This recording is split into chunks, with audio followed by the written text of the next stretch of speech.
Hello, welcome back to MFWoodShop. This is part 3 of the miter station build. I'm going to wrap it up on this video. The rest of the videos will just come down later in life. Some organizations, maybe some rearranging, stuff like that.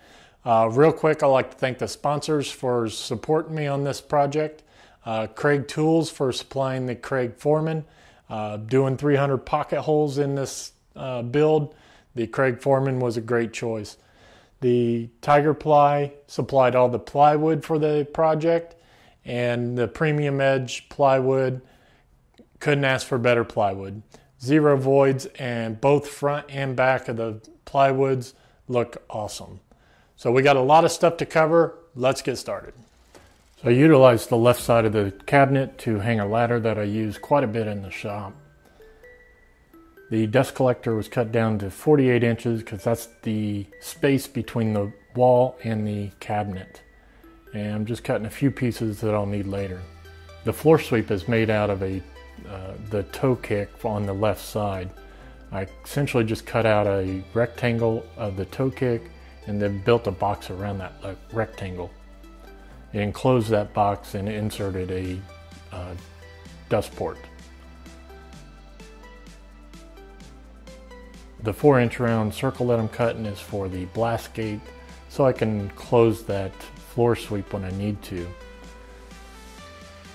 And everything fit really tight. I didn't have to glue anything. Kind of shows you how strong it is. There's no glue on that piece. Drilled a hole in the blast gate lever and then inserted this cutoff hanger to operate the blast gate when it's in place. I have to get the floor sweep hooked into that pipe, which the pipes fit very tight. And also get the wire to undo the blast gate out of that hole. Yeah, this ought to be fun. This is going to be the last time you see underneath the cabinet, but I did want to show you the pipe that goes through the back side. Now let me tell you, this was a really tight fit, and it could have been done better, but this is how I ended up doing it. I used my daughter to adjust the pipe in the back so I can line up the pipe for the blast gate, and then once I got it all lined up and pushed into place, I screwed it off. And then I tested the operation of the blast gate and inserted the cover for it. What I found is the push broom works good when we do the floor sweep, and it picks up just about everything 2 inches away from the floor sweep itself. What I found out is the whisk broom actually works a lot better. You can actually flick the sawdust into the blast gate and it picks everything up.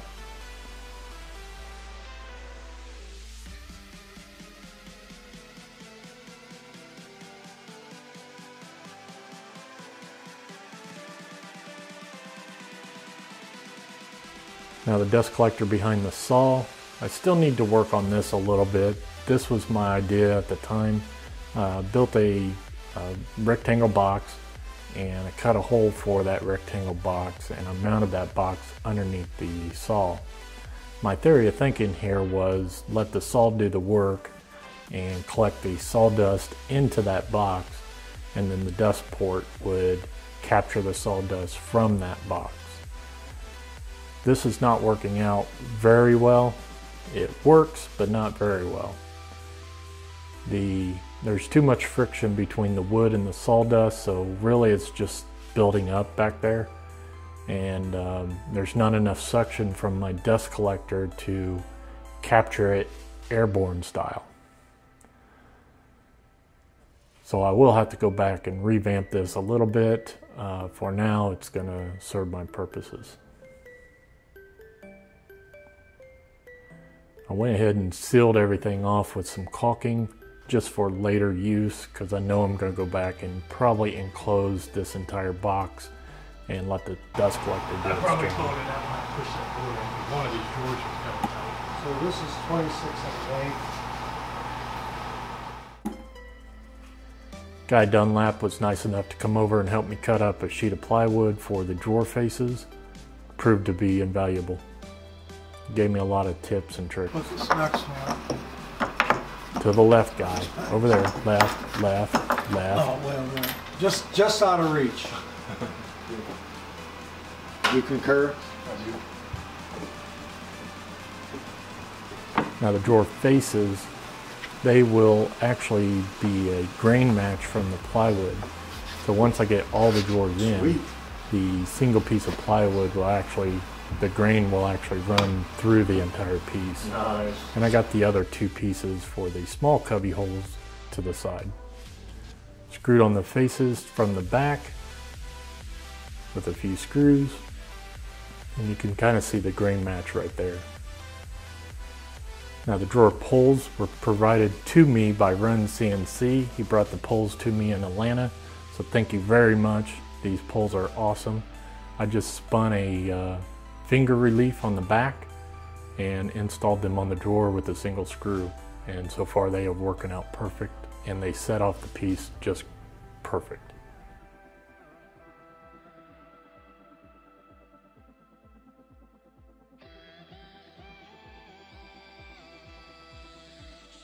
The slide out trays are just L brackets that are mounted to the cabinet, and then the tool is mounted to a little extra wide board, and they just slide into that L bracket and works perfect. I did go back later and add wax to both of these slides so they slide easier. On the rigid sander I added this place to store the belt attachment.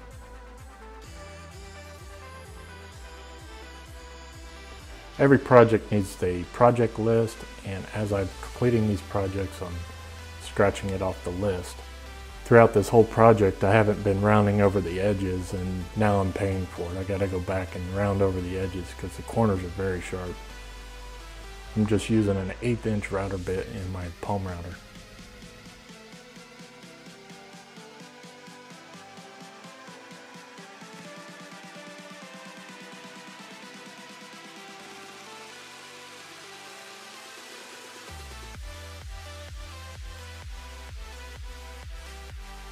Another one bites the dust.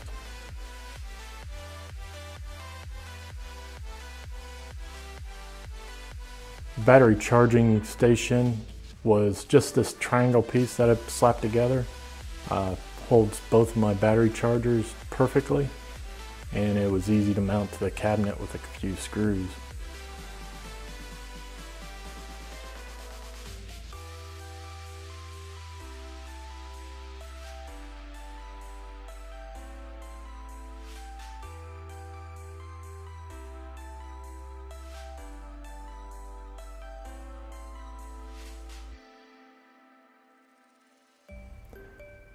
Now this piece, I actually ended up making this piece 3 times.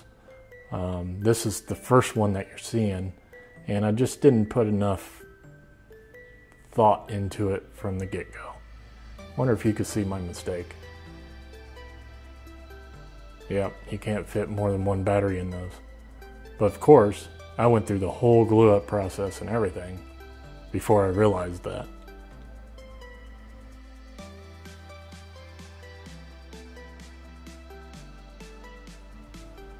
In this piece, I actually corrected that issue, and this was the 3rd one that I made. Now I have enough spacing for the batteries and it looks good. That 1/8 inch hardboard that I used fits the notches in the DeWalt batteries perfectly. I didn't have to sand them or anything, it just fit in there very nice.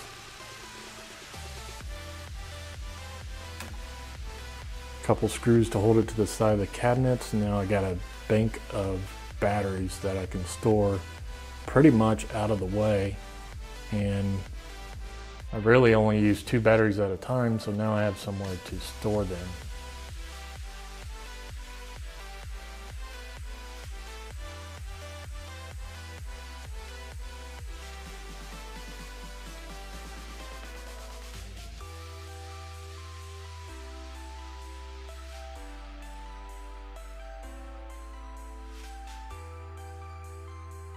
1.5 inch Forstner bit to cut the circles, and then I used the bandsaw to cut the notches, and it fits the drills, the DeWalt drills, perfectly.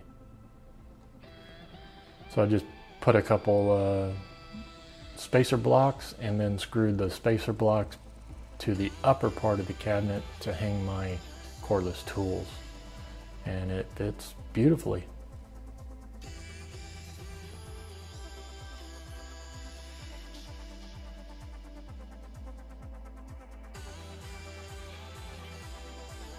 Another one bites the dust. The InkerTrack Plus I chose off recommendation from Guy. I'm glad he made me get these. Holds a stop block very nice.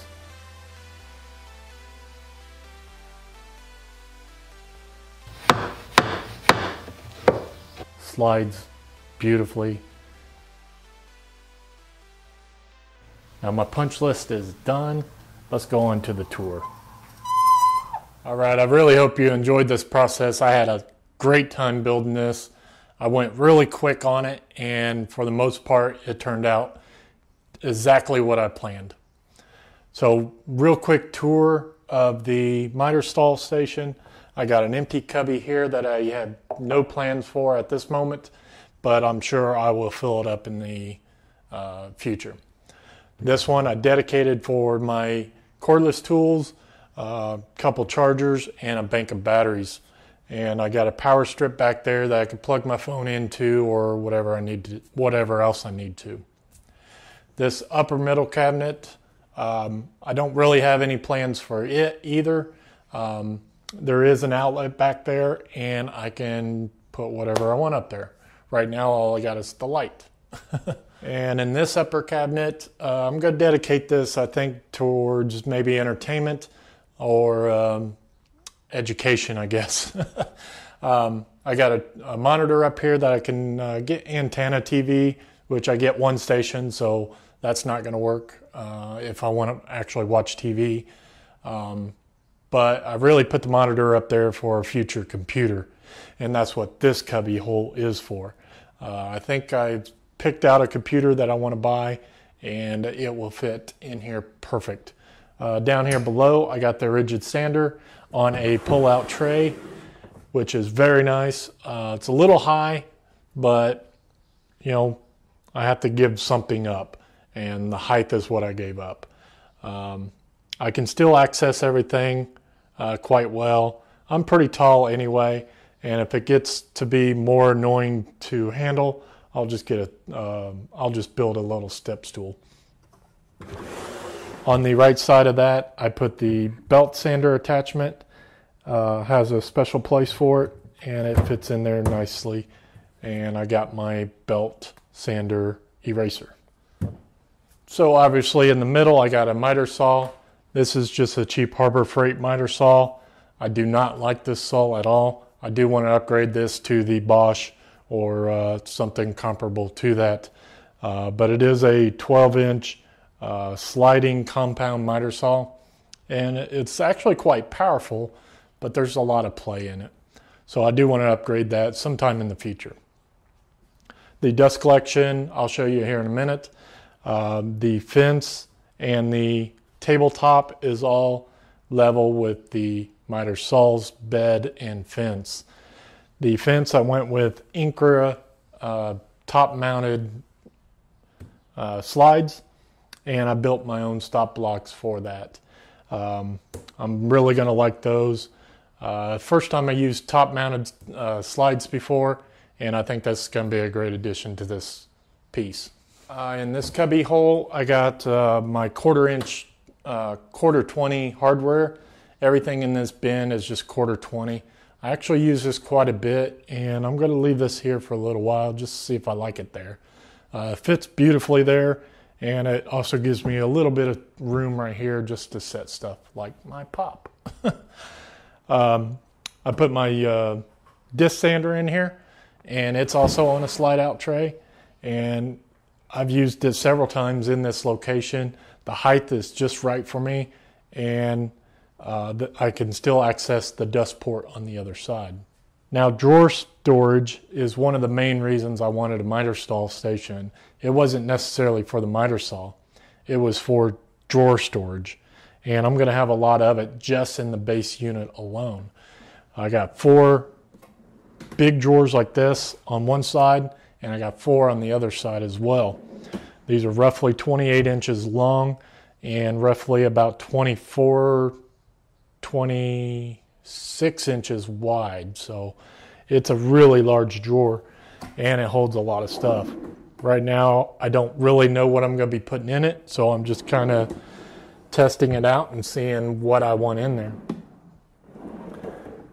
The bottom drawer on both sides are extra big and extra deep to accommodate some bigger toolboxes that I have, and it fits all that in there, and now I got somewhere to put it. I don't use these tools too often, and this is going to be an excellent place for them. Now, the drawer pulls were made by RunCNC. I'll put a link in the description for him. And Guy Dunlap came over and helped me do the drawer fronts. And when I get all the drawers in here, the single piece of plywood that we chose, the grain will match all the way through the whole piece. I already got 4 drawers built for this cubby.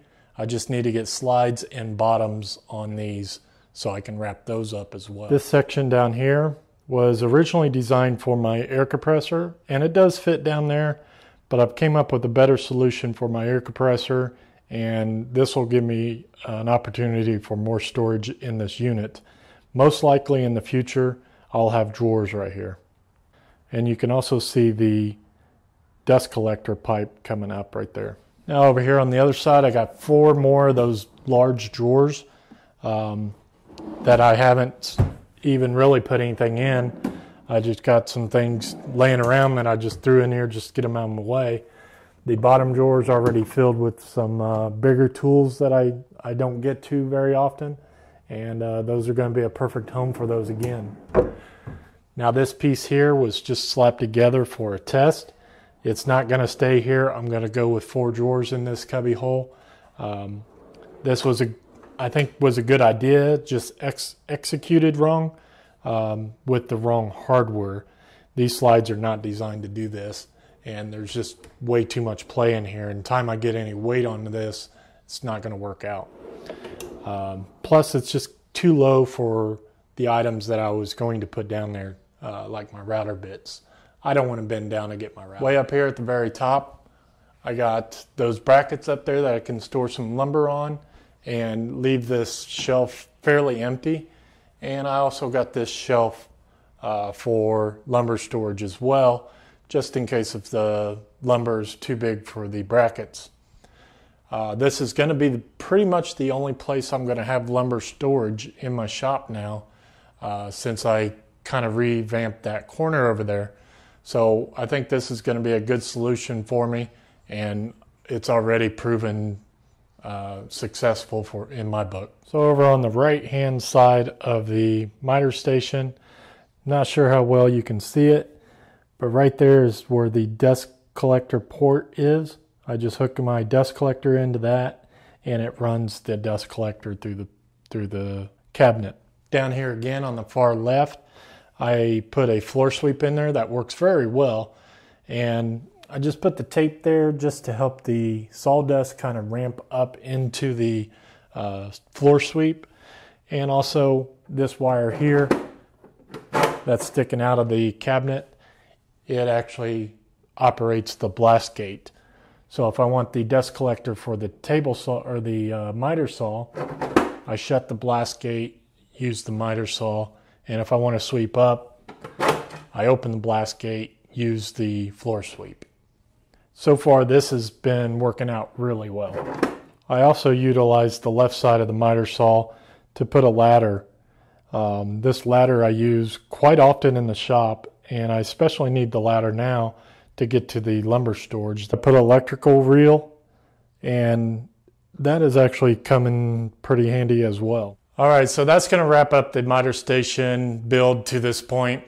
And I'll do some other stuff in the future, maybe some drawer organization and you know, stuff like that.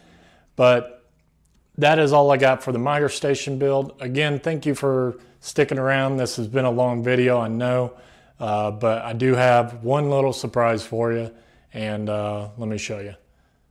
Alexa, turn off the light. So I figured every video anymore needed LEDs. So why the hell not? It's completely unpractical for this style LEDs in this miter station, but how fun is that?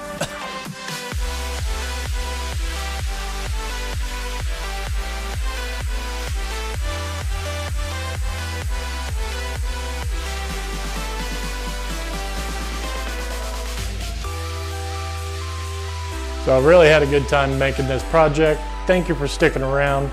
Don't forget to like, share, and subscribe. And as always, I'll see you next time. Alexa, turn the light on.